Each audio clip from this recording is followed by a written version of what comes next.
Well, hello, hello, hello. As you can see, I'm here solo, and this is coming up late.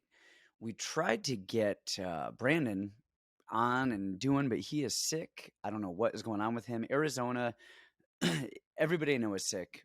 Brandon is one of them. I don't know if he's ever coming back from this. So we tried to get him, by the time this comes up, it'll be Wednesday night, Thursday morning. We're trying to record on Monday, dude's sick. Tuesday, dude's sick. Wednesday, like dying over here. And he's like, dude, you got to do it alone. So tried to stall it, tried to wait it out, but I don't think Brandon is going to make it. Probably not through anything. So anyway, I think everybody around here has the flu, or I don't know if it's the next wave of COVID, or if there's a 27th wave of COVID, we are the Wuhan of today because it is here. It is among us. Everybody is dying. And I'm just trying to get on vacation. So I leave tomorrow. So I've been holed up, won't let anyone near me, stay away, like get away from me because I just want to go on vacation. And here we are today. So, man, yeah, we had a week off. We're back. Man, I needed that week off. I'm going to do this podcast and I'm going on vacation. I don't know if I'll be around for the next podcast. Brandon may have to end up doing that one alone because, well, I had a vacation from the podcast and I'm going on vacation for real life. Heading down to Tampa area, the crazy side of Florida. So the Gulf side, the warm side. So we're going to go there for a few days with the family and come back and do all the good stuff. So what do we have? We got Kaikar France and Amir Albazi headlining this card. All right, which is kind of a weird headline. And this is one of those ESPN Plus cards that they needed to fulfill their contractual obligation to ESPN to put a card together so they get their money and they have enough shows and whatever needed to happen happens for them to get paid. Because there's a lot of fights on this card that are like, who cares? A lot of missed, a lot of fights were canceled on this and everything as well. So, I mean, there's so many fights on this card that I think the loser goes home, the loser gets cut. And then even the main event is kind of a weird one. A couple flyweights that I don't know they really have a lot of steam behind them, but I think there are a couple of decent spots on this card betting wise. So let's get into it. Before we do get into this, you guys, like us on YouTube, subscribe on Spotify, or whatever the hell you do on Spotify, whatever you do on iTunes. Download, follow, whatever it is, do all that good stuff. Share, help us out, help a brother out, share the podcast. And then, of course, join us on Patreon on the Discord. Brandon's actually been killing it on the Discord. Not even so much with UFC. UFC, you guys, is not a profitable betting business. It's sustainable anyway. But the regional shows, the LFA, Fury stuff, some of the overseas stuff, Cage Warriors, and then BKFC. All right. I think he turned $250 into $12,000 on a mix of a LFA and a BKFC card a couple weeks ago. So I'm not much of a bettor anymore with the UFC slapping us down with you can't bet or you're suspended and can't corner people. So I just talk fights these days. So like, subscribe, share, Patreon, Discord, all the stuff's in the links. Let's get into it. Fight number one, we've got Maxim Grishin and Philipe Lins. I know Maxim well because one of our guys, Jordan Johnson, fought him twice. All right, he fought him once before he came to us, and he lost a decision. That was his first fight out of the UFC in the PFL tournament. And then he fought him again, and he actually drew with him. But then the way the PFL works, like if it's a draw and it's a tournament fight, the judges say like, all right, who do we think won the fight overall? And Jordan got the nod for that. So I know Maxim pretty well. Philipe Lins, tough guy. We've seen him fight at both these guys. We've seen fight at heavyweight and light heavyweight. I think for this fight, I mean, look, Philipe Lins swings. He's got decent power. He's a heavier guy who swings hard. That's always an issue with heavier guys who swing hard. With anyone in front of them, they can win that. But Maxim Grishin is, first of all, he's really big, he's really tall, he's really long, he's really rangy, and he really does a lot of stuff well. My biggest knock on Maxim Grishin is he's old. And I don't like that he's old, but he's old. That's what happens. We grow up, we get old, we die, we pay taxes. But Maxim Grishin has really good distance, really good range, really good technical striking. His takedown defense is phenomenal. And if he does get taken down, he pops right back up really quickly. So I don't think Linz is going to be able to do much in the jiu-jitsu wrestling department with Maxim Grishin.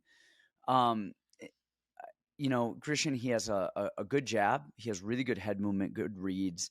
And he actually has a really good front kick. Teep right up the middle. He'll hit the body. He'll run it to the head. And every once in a while, he'll throw just a round kick up to the head too, which as heavier guys, you just don't see as much, and he does it really well. The knock on Maxim Grishin, I think, is his low output.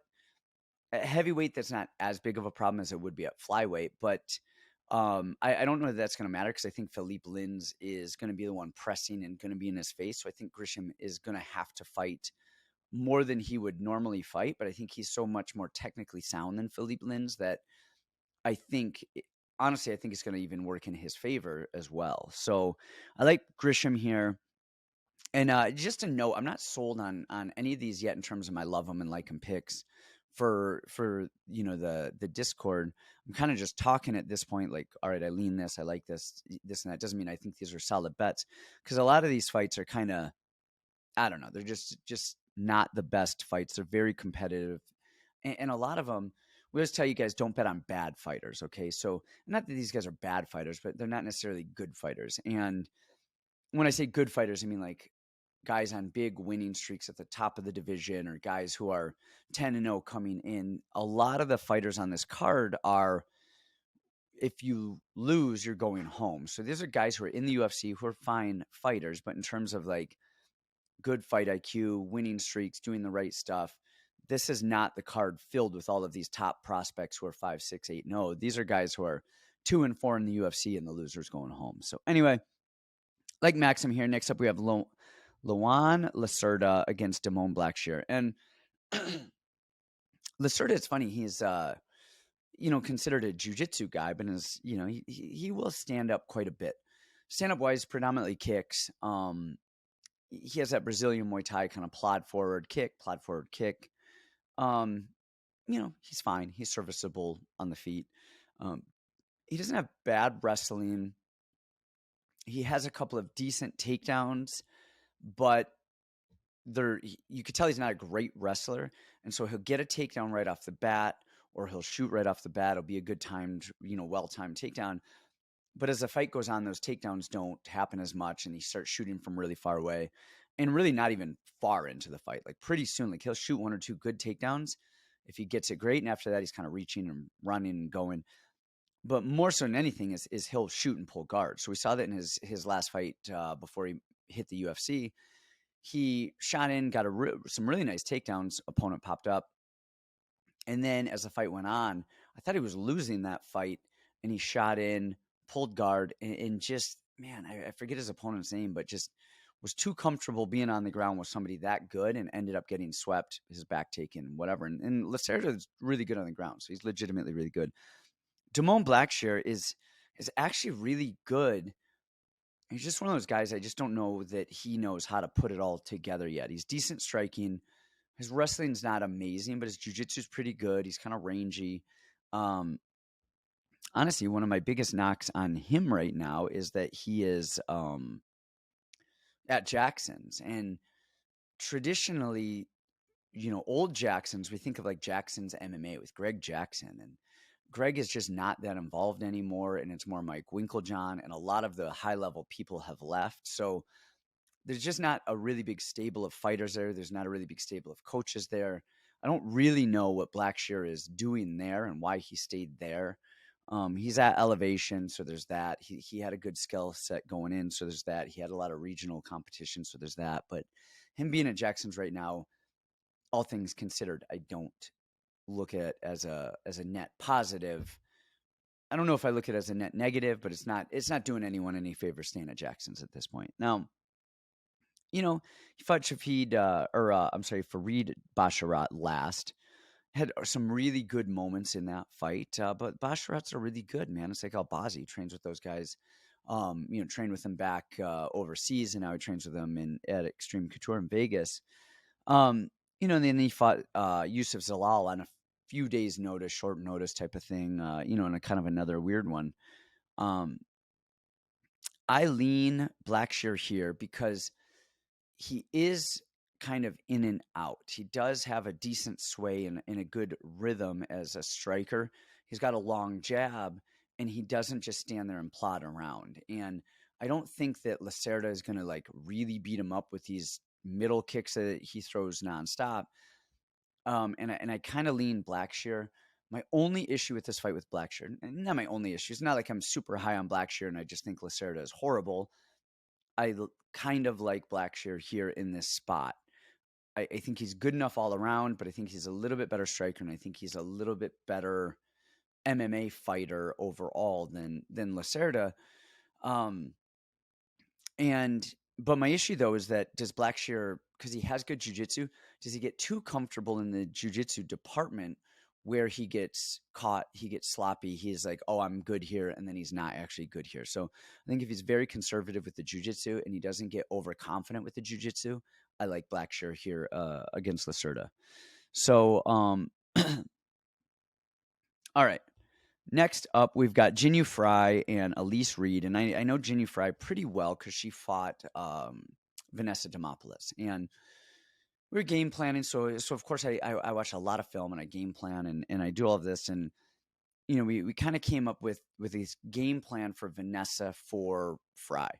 And initially, it was go forward, press, get in her face, swing. I don't know what it was about some film, but I was watching Jinh Frey. Somebody else was fighting. So I was watching Frey's fight with somebody else for the podcast, not related to Frey. It was related to whoever the hell she was fighting. And I noticed that Frey didn't like to go forward necessarily, or even not that she didn't like to go forward, is that she didn't like to go first. She likes to counter. And so what probably a few days or a week before the Vanessa fight, I started watching film, and I'm talking to Vanessa and talking with another guy, Kyle Estrada, who helped with the camp with her striking. I said, hey, stop having Vanessa go forward and going first. We're going to have Vanessa feint and pull away and feint and pull away. We're going to make Jinh go first, and we're going to counter, and we're going to make Jinh chase us, and we're going to go under her with shots. We're going to pull away and then make her run into those right hands. I think that worked really well. And, of course, Vanessa won. It was a very close fight. But I actually watched the Vanessa fight back. And my issue with Jinh Frey is I think she's very good. But then I think she doesn't know what she's good at, and she doesn't really know how to win fights. And she landed a couple really good shots on Vanessa. And I'm like, wow, why didn't she go again? If she had gone again, she would have landed. Oh, man, she could have done this. She could have done that. And she had these opportunities, and she just didn't pull the trigger. And the one thing she did a lot is she just keeps her head, she's southpaw, keeps her head on line. And man, so many times Vanessa would just snipe a right hand, and Frey didn't even move, just ate it like a sandwich. Of course, she's tough, she throws back. But then on the other side of that, you have Elise Reed, who's 10 inches range longer than Vanessa is, who moves really well in and out and laterally because she has that karate style. And she will blitz in with that right hand, and she'll blitz in with her power hand and then go a lead hand, power hand, lead hand. She kind of knifes these 1-2s running forward, marching. Sorry, I'm getting congested over here from all these people, so I'm coughing. All you jerks. I'm just trying to get out of Arizona with my body intact so I can enjoy drinks on a beach. Let me have that. But Elise Reed, lateral movement in and out, blitzes with those punches. So if Vanessa, who has one of the shortest reaches in the UFC, can knife that straight right and land it again and again and again, I think Elise Reed can quite a bit as well. And excuse me. The other thing that she does is she'll blitz with punches, and she'll throw those high, fast karate head kicks, which can land. And Jinh Frey, I think, is very good. I think she has a very good skill set. I just think her fight IQ is bad. The Gloria DePaula fight, takes her down, gets on top, does great. Second round, doesn't shoot at all. Her corner's like, go out there and take this girl down again, and she does.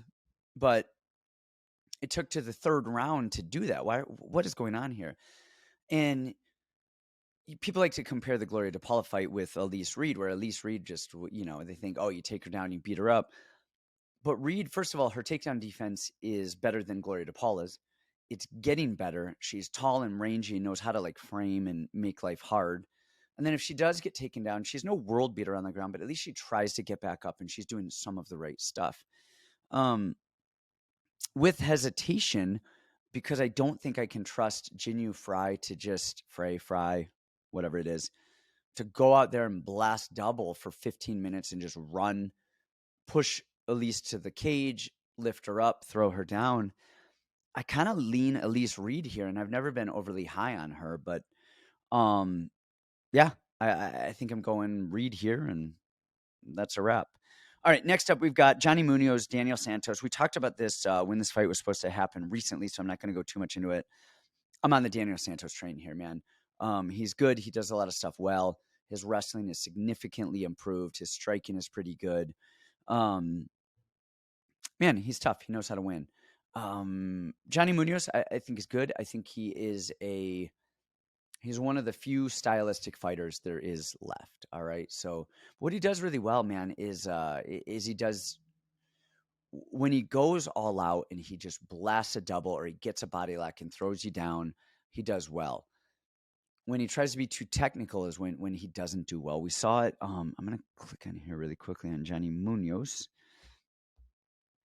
We saw it with his fight. I think it was Jamie Salmons, where he, had some, a little bit of success, was doing stuff, was trying to be technical.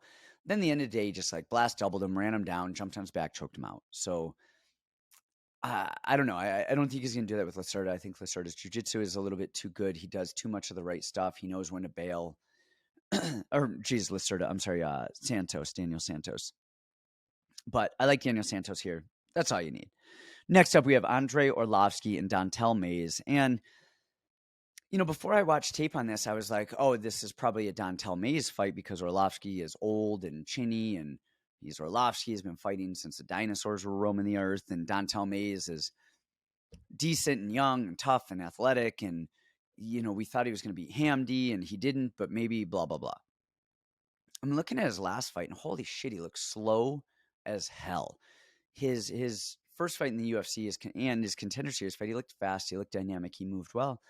His last fight, he looked slow, he looked sluggish, he didn't look good. He's looping everything all around, just so off balance. He doesn't look like an athlete, a striker. And then he's shooting like desperation shots on Sakai, just weird. And Sakai's like, all right, I'll shove your head down and spin drill on you. And then Arlovski, you have Arlovski who, look, you guys, he's Arlovski at this point. He jabs and feints and he'll low kick here and there. He has 15 losses in the UFC. He just lost to Marcos Rogerio de Lima, rear naked choke, got dropped, of course, beat up, rear naked choked. Split decision won over Jake Collier, split decision won over Jared Vanderey, beat Carlos Philipe in a fight I thought he lost, decision Chase Herman. Dude, these are not world beaters, you guys. This is not amazing stuff. Lost to Tom Aspinall, decisioned Tanner Bozier and Philippe Lins.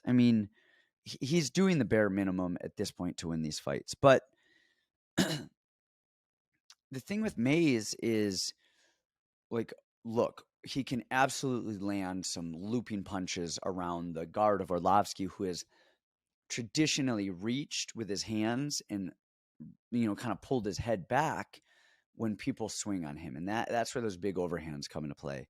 But Dontel Mays, and first of all, in some of his tape recently, I'm thinking about how bad Arlovski's chin is, and he's getting hit and he's holding up well and he's wearing it well. When he's getting hit with these massive power punchers like Rogerio and Rosenstruck, of course, he's going down. But normal, regular people punching him, he's doing okay. But Mays shoots a lot. Mays tries to wrestle. He kind of panics. And if he shoots on Arlovski and tries to wrestle Arlovski, I think that's good. Arlovski's takedown defense is great. His ability to get back up is good. If Dontel Mays shoots a bad shot, Arlovski's going to sprawl on him and spin drill. punch him in the face and depending on how tired Mays is, choke him out. Can he get sent to another realm, the other side by Dontel Mays landing some hooks? Absolutely. But if Dontel Mays doesn't land those big looping hooks, he loses. So I've got to assume the better guy, even though he's old as shit, who doesn't do a lot and does the bare minimum, is going to win over a guy who just throws and panics and just doesn't really do all of the right stuff and hasn't really looked – he hasn't looked better in his UFC fights. If anything, I think he's looked worse in his UFC fights as he keeps going on and on. I think he just keeps looking sloppier and sloppier. So I got to go Arlovski here. Yeah, that's where I'm at. Next up, John Castaneda and Muin Gafarov. We've seen Gafarov on the Contender. We've seen him in one after that. Now he's coming back. He's got a good record. He's 18-4. And I wouldn't say he's a fake. Where's he from? I don't even know. He's not Russian. The hell is he? Well, it says fighting out of Fairfax, Virginia. But he's got a flag. And his flag is not the good old red, white, and blue stripes. So I don't know what the hell it is. It almost looks like an Irish flag. It's like orange, white, and green. So if you guys know where he's out of, tell me, because I don't know. Anyway, he's fighting Castaneda. But Gafarov is, man, he's decent. He standing, he's not great. He likes his spinning stuff. He likes his kind of wild attacks. He likes that overhand into a shot. But he likes to shoot and shoot and shoot and shoot. And he'll shoot. He's not overly effective with ground and pound or overly effective with jiu-jitsu or submissions or anything, but he will keep shooting and shooting and shooting and hang on your hip and drag you out. I thought he won his Contender Series. I say I thought because I've seen that numerous times. Whoever the hell he fought in Contender, I forget his name. Our guy Haley Alatong fought, so we watched that fight, and we were like, dude, how did this guy win? But he kind of death gasses a little bit because I think he gets too adrenaline out. And he's fighting guys. He has a couple wins in a row against Brazilians who are just putting up zero effort in the wrestling department whatsoever. He fought Lineker to a decision, but he's shooting from China, and he's just like he just looks desperate. On the other side, we have Castaneda, who's good, man. He's good. He switches stances. He's a southpaw. Good lateral movement. He throws that straight left really well. He times his punches. He throws that left high kick as well, which is really good against opposite stance fighters. He's a pretty good wrestler. He has pretty good fight IQ. He has pretty good cardio. He's at a good camp with Greg Nelson. I got to go Castaneda here. And I think Castaneda is he's good, man. He really is good. He actually hurt Daniel Santos quite a bit. And then just got caught because Santos just won't die. But I like Castaneda here. I think he's really good. So, yeah. Next up, we have Elizeu Zaleski. And first of all, you guys, Elizeu Zaleski is fighting out of where? Poland, Croatia, Ukraine, or Brazil. The dude's Brazilian. Like, what the hell? He's flying a Brazilian flag. And he has, well, I guess Santino DeFranco, I look as white as a piece of paper. Everyone thinks I'm Brazilian or Italian or whatever before when they hear the name, and then they meet me and they're like, well, you look like powder or a ghost. So, but Elizeu Zaleski is, I mean, they say he's Brazilian. He looks Brazilian. I think he speaks Portuguese, but he doesn't have a Brazilian name. Is fighting Abubakar Nurmagomedov. And this is a pick'em fight. On the odds. Last I looked, it was earlier today or last night, it was like they're both minus 110. And although the odds say that, I think everybody, you see Nurmagomedov and you think, well, that guy's going to win, right? And I'm not sure. I don't know. This is a weird one. All of the normal smart stuff says Nurmagomedov, right? He's a dag Russian, against a Brazilian.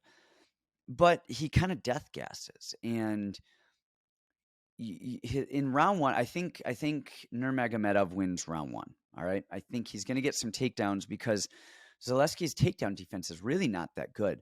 he does a really good job of getting back up. He does a good job of using jiu-jitsu. He does a good job of throwing and scrambling and creating movements to move and wiggle and kind of get back to his feet. And he actually offensively wrestles decently well. And his cage wrestling isn't bad, but when people shoot and he's going down, he's going down. He's not stopping it. And Nurmagomedov has a really good, man, we saw him against Gadzi. We've seen him.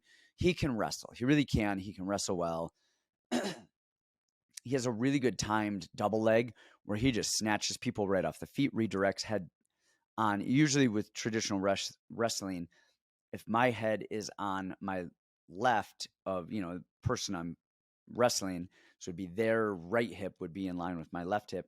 If my head is on their right hip, I would drive my head, that way. Nurmagomedov a lot of times will hit that double head on the inside and he'll run it toward the side where his head is on, but he kind of like lifts them up, scoops them up off the ground. So it's almost like a blast double, but just like snatches them. And he does that really well. He's really deep. He comes in, he goes. But that's round one. Round two, he starts shooting from really far away and diving. And then he starts shooting and going to his knees. And we saw that with the Gadzi fight where he would just shoot right to both knees, not try to build his base and run and drive it. And then Gadzi, of course, would defend. And Nurmagomedov, you jump to a guillotine and do dumb shit and whatever. But we saw it in the, Jared Gooden. Who is that guy? He fought Jared Gooden. His striking looked good, and it was nothing crazy, but he did I don't want to say he did all the right stuff, but he didn't do the wrong stuff. And if you listen to the commentary, DC makes a really good point, and I'm watching this fight even beforehand, and it's easy for me to say I noticed this beforehand before DC said it, but you can't tell if I did or didn't. But if you look at Nurmagomedov's punches, his jab is crossed. Nothing crazy. He's just moving out, throwing a jab, and he's landing a lot of jabs, whereas Gooden was throwing and he wasn't. And if you look at Gooden's feet, every time that he threw a jab, he's on his lead foot and his back foot is off. He's like teetering. He looks like a star. And if you look at Nurmagomedov, and both feet are always playing on the ground. And that alone was just some fundamental basics of boxing, of kickboxing. Like you get a guy, Jared, who should have outstruck Nurmagomedov for days, what you'd think with how athletic he is and moving and, his reach. He has like knuckles that touch the floor, and he couldn't do any of the right stuff and really land a lot because his just basic fundamentals were off. He's the quote unquote better striker. He moved better. He just is a better striker of the way that he like fights in terms of how loose he is in the reads that he makes. But Nurmagomedov has the fundamentals, and those fundamentals are key. And so he really does some good stuff striking. On the other side, Zaleski, man, he's tough. His striking is good. He throws heavy, and he's actually, man, if there's a Muay Thai style that I like for MMA right now, just the way that things are, generally the movers beat the Muay Thai guys most of the time because it takes two people to stand there in Muay Thai. When you touch and move and the Muay Thai guy is still there, it doesn't work. But Zaleski's Muay Thai he is traditional Brazilian Muay Thai, but he actually is on his toes and he floats in and out. So I really like that. He draws people in, he draws people out. His distance is better. He's not so flat-footed on it. But the thing that he has is cardio. He has really, really good cardio, and he pushes the pace. He hasn't fought for a couple of years, so he's older now. I think he's 36, so let's see how that messes with him. It's 2 or 3 years since he fought, but I think Nurmagomedov wins round 1. I think Zaleski wins round 2 if this stuff doesn't get stopped.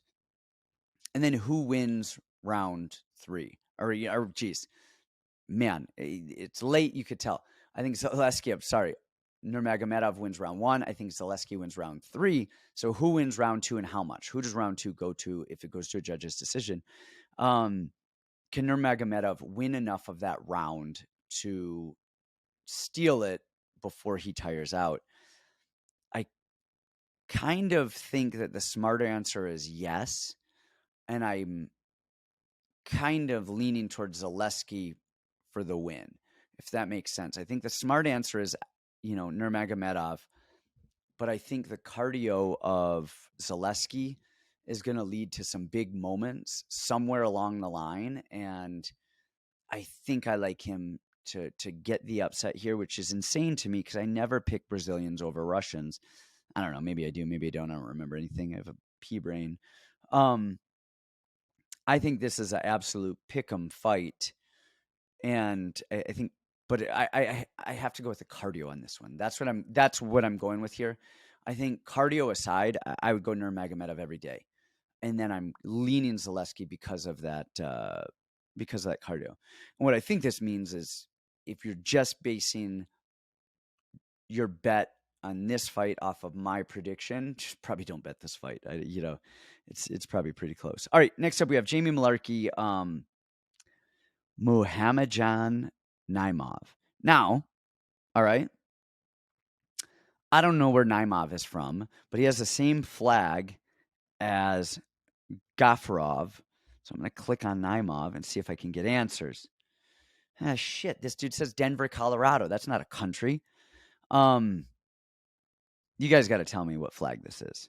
You got to tell me where these guys are from. It just says ranked featherweight U.S. West. It does me no good. So this is the last minute fight. Mullarkey was supposed to fight. Who the hell was Mullarkey supposed to fight? Who is he supposed to fight over here? Guram Kutateladze. That's right. I'm actually sad that fight's not going on because I'm a big Kutateladze fan. If this fight was Kutateladze on the other side, I'm going Kutateladze all damn day long. I like Mullarkey. I think he's great. But, man, Guram Kutateladze I think is just freaking solid. So, anyway, he's out. Naimov is in. Naimov is a 145er taking this on short notice. In his pre-UFC stuff, I hear him saying that he's a Taekwondo world champion. I don't know if that's like saying he's a Muay Thai world champion where it's like there's 2,000 different Muay Thai leagues, and is it amateur, is it regional, is it pro, is it this, is it that, whatever. But watching the film on him, he didn't look like a traditional Taekwondo guy. I mean, he's not like bouncing in and out, spinning. Like, man, Natan Levy is more of a Muay Thai or a Taekwondo world champion than this guy is in the MMA cage. So it kind of throws me off. I think he's good. His striking is good. He's fine, but his wrestling is not great. We've seen him taken down by a couple guys that we know, or a couple times by a guy that we know, Andreas Ponce, who's from Arizona, who we know well. And, I don't know. It was kind of shocking. Then Ponce, of course, just got swept with the Kimura and beat up and submitted because that's what he does. Naimov is 8-2. He lost on Contender, and that was a close fight. And then since then, I don't know. I'm not sold, man. Maybe at 145, maybe not against Mullarkey. I don't think Mullarkey is the second coming of Christ, but he's very good. Fought Michael Johnson really closely. I think I picked Mullarkey. Yes, I picked Mullarkey to win, but I thought Michael Johnson actually won it. So I was happy that they gave, Mullarkey the fight. But his losses are Jalen Turner, Faraz Zayam. And, man, I'll go to the mountains on this one. He beat Zayam. I can't believe they gave Zayam that fight. He freaking deserved to win it. And then he lost to Brad Riddell in his debut, man. So he's losing to the top guys, beating the guys he should. And I think he wins this fight. I think the adrenaline, I think the moment up in weight class, all of things considered, I like Mullarkey here. Now that said, if you want to throw Naimov, because I think Naimov's best chance is the first 3 or 4 minutes round one. I don't know what the odds are on this, but if you want to go Naimov KO round one, and then if it goes into round 2, hedge the hell out of it and bet Mullarkey hard. Or, I mean, you'll see the way that the fight is going right there. But I think that is the best way that Naimov has to win. Is I think these Taekwondo skills that we've heard about, they come out in round 1, he goes balls out and tries to shock the world. So, but I like Mullarkey here against Naimov. Ketlen Susan, Karine Silva. 2 Brazilian women flyweights. Yeah, I don't know what's going on here. So, all right, next up, Tim Elliott and Victor Altamirano. Now, we have awkward MMA Tim Elliott, and this is a weird, sad story. Like, I'm not saying this as if I know personal inside information. I am reading this off the internet, so that's why I feel okay talking about this now in this space. But Tim Elliott is in the middle of a divorce. I guess he just filed for divorce at some point. And his wife, Gina Mazzani, who was in the UFC, was cheating on him from his words the day they were married. The day they got married, cheated on him with his friend and training partner, Kevin Kroom, who was in the UFC as well. Apparently the whole gym kind of knew about it and kept it on the quiet. And so he has divorced Mazzani. Mazzani was like, I guess, and again, this is public stuff. This is him talking, so I don't feel weird talking about it. I guess Mazzani was like helping raising his daughter for like 5, 6, 7 years, whatever it was. I mean, in this type of situation. And then Kroom is supposed to be a really good friend. I guess Kroom is holding the mic for them during their actual wedding. And by his words, they slept together on their wedding day when when Elliott went to bring his daughter back to their house or something, to their parents' house, because it was late. So I guess the entire time they've been married, she has been cheating on him, which is just freaking horrible. And Kevin Kroom, man, like, just what a bad human. I'm not over here on my high horse, moral high ground or anything, but that is just poor humaning by a training partner and a friend. And man, what do you do? So with that, Krause is not there anymore. Tim Elliott was living in Vegas, moved back to Missouri, training with Krause. Did really well with him, man. He had a really big win his last fight. But so he's not training with Krause anymore, who I think was good for him. He just had this divorce. Where is he training? What is he doing? All of that stuff. That's a lot of stuff here for this fight. In his last fight against Tagir, man, his wrestling was beautiful. His movement, just like his Twitter handle and his IG handle, Awkward MMA, was so awkward, but he rolls stuff and he finds these positions and moments. And I mean, he fights well, man. The guy does, for as weird as he looks, he's effective. He does well, and his wrestling is spot on. Victor Altamirano, another kind of really awkward looking fighter, the way he kind of shimmies in and out, and he's kind of awkward with his stand up. His wrestling is not great, but he's active in his guard and in his jiu-jitsu. If he does get taken down, throw elbows a lot there. I really like Tim Elliott here without the craziness of personal life, with the craziness of personal life. I don't know. Does he look great? Does he not look great? Is he less stressed and more focused because he doesn't have this craziness in his life, or has it ruined him? I don't know. These are weird intangibles that we can't predict as coaches or cappers or anything, unless you have a crystal ball. Like, we don't know. Outside of a weird performance, I like Elliott. The only way that I see Altamirano winning is a head kick. Kind of throwing right hand, right high kick, left hand, left high kick, something like that, because Elliott moves so much, but he does roll those things well. But Altamirano doesn't throw these wild, wide head kicks like karate style. A lot of times he will throw them more almost like a middle kick would be Thai style, with a bent knee.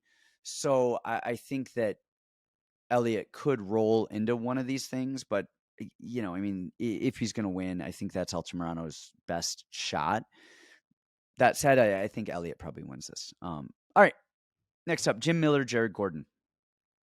This is one I think everybody here is like, oh, Jared Gordon wins this, because he looked really good against Bobby Green, and then he looked really good against Paddy Pimblett.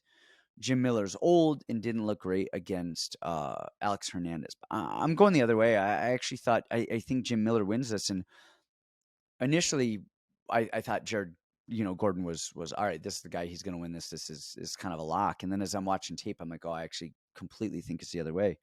Gordon looked really good against Bobby Green because Bobby Green's a counterpuncher, and it's what I said about Jinh Frey and Vanessa Demopoulos. Bobby Green expects people to come at him, and he slides out and he rolls and he draws people in, and then he counters them. Jared Gordon didn't do that. Jared Gordon had our game plan with Vanessa. Is he went out there and he made Bobby Green chase him and go first, and then Jared Gordon was countering Bobby Green with 2, 3, 4 punches. Bobby Green was right in his face, but he wasn't active. He was trying to draw him in and get him to go first, and he didn't. And so I think that really messed with his ability to fight. I think some people are really good fighting forward. Some people are really good fighting backwards, countering, but not everybody can do both. And I think that's Bobby Green's kryptonite. Is I don't think he's great at going first and going necessarily forward. And even if he is going forward, I think he's marching forward, pressing you, and then drawing you in and getting you to fire. But really, he's pulling himself away. He's creating a counter in a false sense of forward movement. He's not like jabbing, double jabbing, and then firing first. He's feinting or kind of pawing, getting you to throw, pulling, and then countering.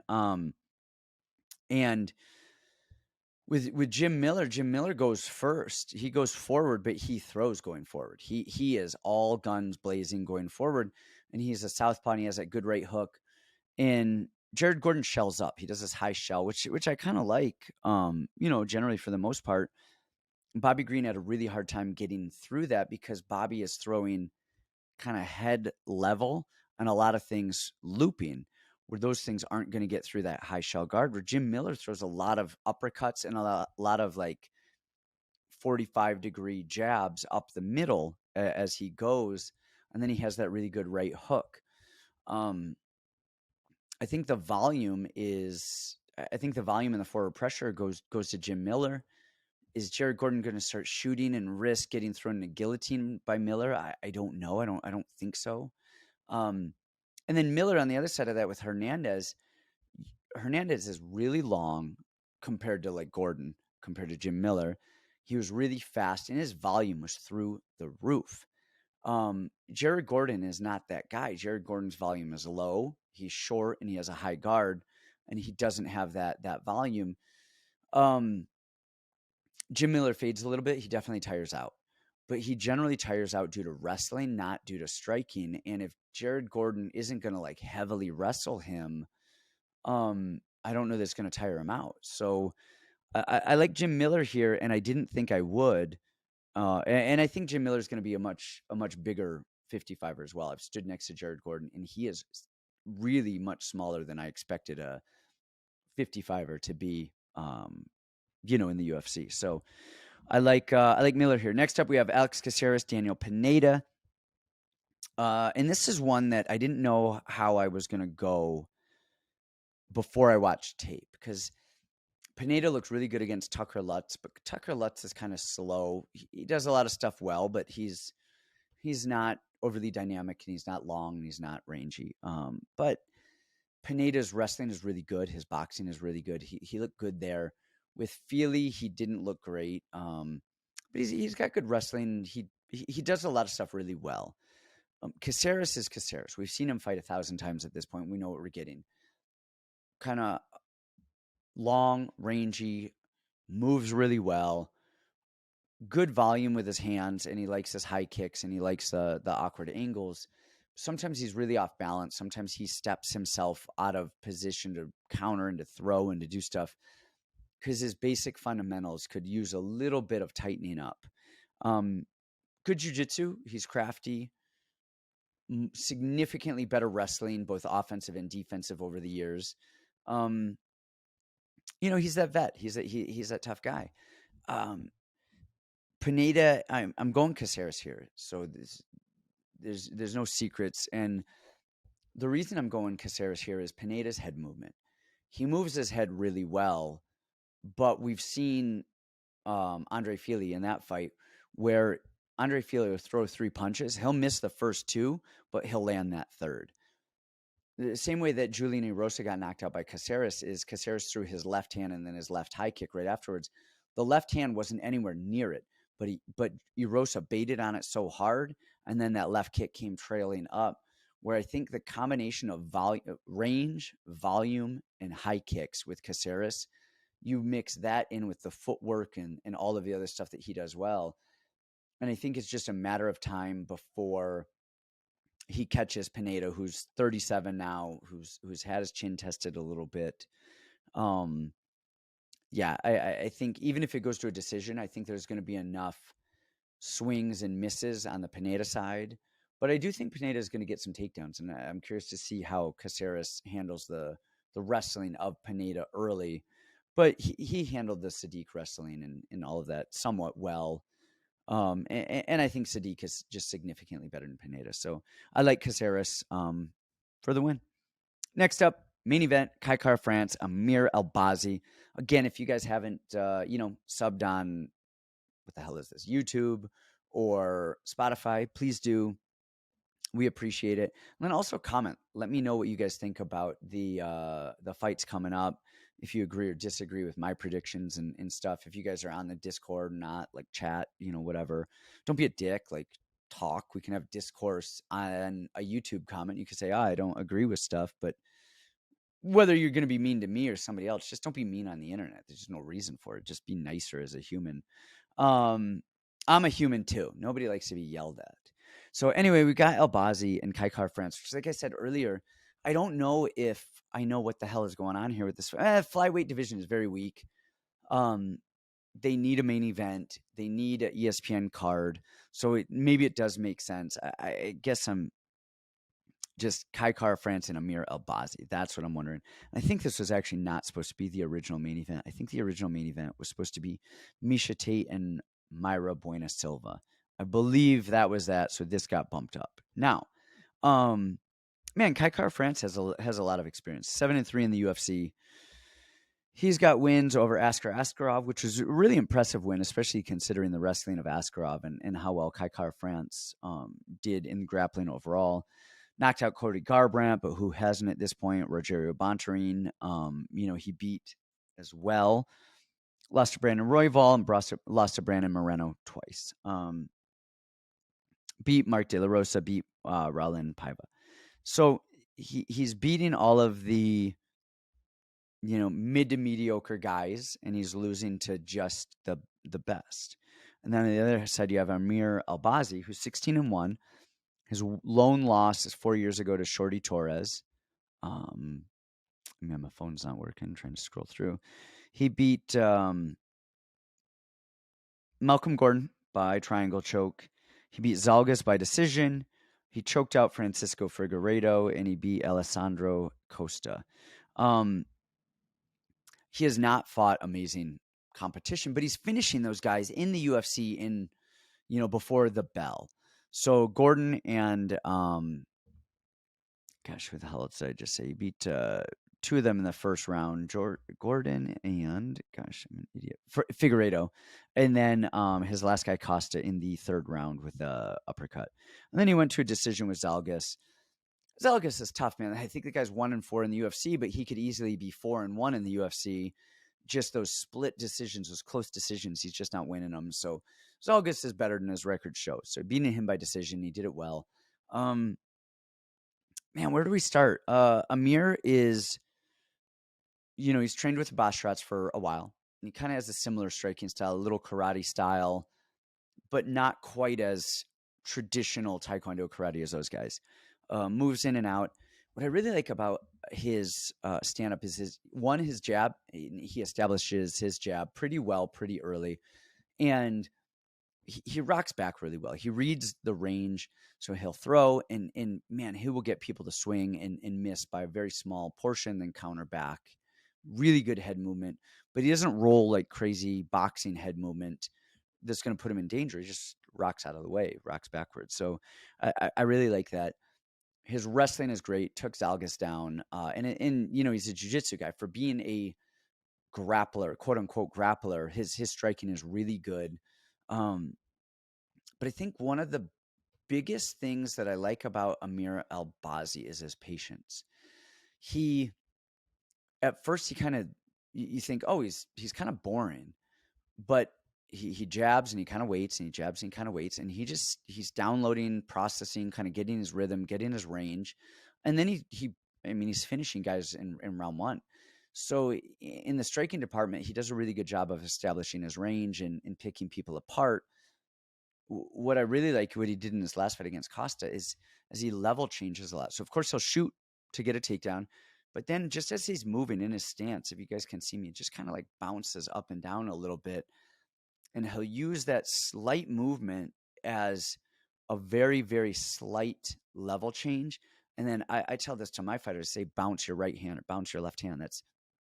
We're going to kind of like use the mat, use the board, the flooring as a spring. You kind of bounce down on your toes and you spring, you fire your power hand. I mean, there's a lot of energy, a lot of power in it without a big load because you're using the floor. He does it really well. He dropped Costa with that. And you don't know, is he going to strike or is he going to shoot? This was just a really good disguise of it. And then when people press him because they can't really find him, he does a really good job of going underneath them. On the other side, we have Caceres, who's just tested. He's really good kind of everywhere. He's got good power in his hands. He makes really good reads, and he draws people into a firefight with him that he generally wins. We saw his wrestling is really good. It's really improved. With the Askarov fight, I thought Askarov was going to win that. Because I thought Askarov was really going to be able to dominate in that wrestling department, and I was dead wrong. Caceres did great. Defended all of the takedowns. Gosh, I believe I didn't rewatch all of that fight for this, but I believe he even was on Askarov's back a little bit in that fight and really challenged, presenting some offensive against Askarov, who is the grappler. He looks really good. My issue with Caceres is I feel like he's two things. One, he's very short for the division. He's kind of small for the division. And he had a hard time with Moreno, who is very big for the division and very long for the division. But I feel like he didn't really know what to do a lot of the time when Moreno was just standing there with his arms out long. I don't think he really drew him in well. I don't think he like double jabbed and crowded and found his way the shorter fighter in. I think he would just exchange in a slugfest and hope for the best. And I think the other thing, and this is weird, I've talked about this before, is Caceres' last fight was a title fight. Technically, it was an interim title fight, but I have a weird thing where most of the time, if you go back and look at all of the numbers, after people lose a title fight, they lose the fight afterwards. And look, it's been a long time since he fought. Maybe there's enough ring rust knocked off, but that's a weird thing that I've really think is true most of the time. And then on the other side is Amir Albazi's patience. We don't really know how tested Albazi is. He hasn't fought the top of the top of the top. He fought Shorty Torres, who is not in the UFC anymore, who is not great, and he lost. That was 4 years ago. But what we do know is that he doesn't really do anything wrong. There's nothing in the Albazi book that I've seen that I'm like, oh, that's a negative. I don't like that. Oh, if he faces this person, he's going to get exposed. So just, we don't know if he's tested. We know he's not really tested, but we don't know how he's going to fare against really upper level competition at this point after his last loss. He hasn't gone 5 rounds in the UFC. We don't know how he's going to look there. But there's nothing in the book that tells me that he's going to gas. There's nothing in the book that says that he does anything poorly. He's patient. He does everything well. And Caceres is a little impatient, will kind of rush in and kind of lunge in and is too happy for a firefight. So I'm going Albazi here. So that's it, you guys. If you stayed here and listened to me talk for 54 minutes, first of all, shame on you. You should be ashamed of yourself. There's got to be a better way. But if you did, thank you very much, man. I say man as if you're all men, but thank you, ladies and gentlemen. But you're probably all men. Like, actually, if there's any women listening to this, comment on the YouTube channel and just say like, hi. I don't even know if you want to. You probably get DM'd or whatever. People stalk you. You're crazy. But anyway, be curious to see. Other than that, man, happy betting. I don't know if I'll be on next week. Just like I said, I'm in vacation. So if I am, great. You'll see me then. If I'm not, happy betting then. We have a mind-boggling Canada card headlined by Amanda Nunez. So, I'll be watching a lot of tape on that. So, all right, you guys, have a good one. See you next time.